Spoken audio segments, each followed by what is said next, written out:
सिर्फ ये बताना चाहता हूं कि विगत चुनाव भारत के राजनीतिक इतिहास के एकमात्र चुनाव थे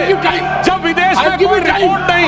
मैं विपक्ष के सदस्यों से कहना चाहता हूं, रिपोर्ट नहीं, भारत के इतिहास का एकमात्र चुनाव था जब विदेश की एक गवर्नमेंट ने, रशियन गवर्नमेंट ने ऑफिशियल स्टेटमेंट दिया कि भारत के चुनावों में विदेशी हस्तक्षेप हो रहा है।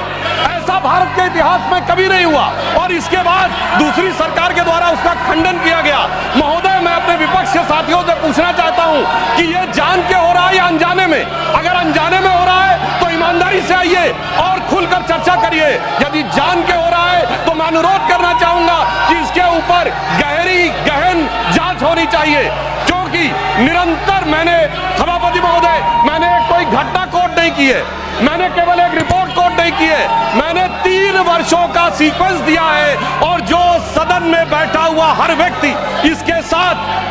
अपने साथ बिल्कुल साफ साफ उसे देख सकता है। और मगर मैं यह भी कहना चाहता हूं सभापति महोदय कि जिन लोगों के दिल में यह ख्वाब है, यह बड़ी एक सहज स्वाभाविक सी बात है, जिन लोगों के दिल में यह ख्वाब है कि वो भारत को झुका लेंगे, तो मैं उनसे कहना चाहता हूं कि हम श्री नरेंद्र मोदी जी के नेतृत्व में जिस प्रकार से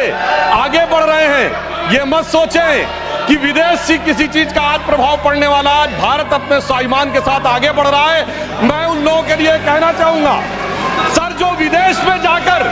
यह विचार करते हैं, जो कहते हैं डिफेंडर्स ऑफ डेमोक्रेसी, यहां क्यों नहीं कर रहे हैं? सर, डिफेंडर्स ऑफ डेमोक्रेसी जिनको कहते थे वो प्रधानमंत्री जी की तारीफ कर रहे हैं। इसलिए मैं कहना चाहूंगा, विदेश का लाभ लेकर, विदेश की छांव लेकर जो भारत में हो रहा है, उनके लिए एक पंक्ति कहना चाहूंगा कि अपने वतन पर सदियों तक है रही हुकूमत गैरों की, लेकिन कुछ चेहरों पर अब तक धूल है उनके पैरों की। इसलिए मैं सभापति जी, मिस्टर डेरेक ओब्रियन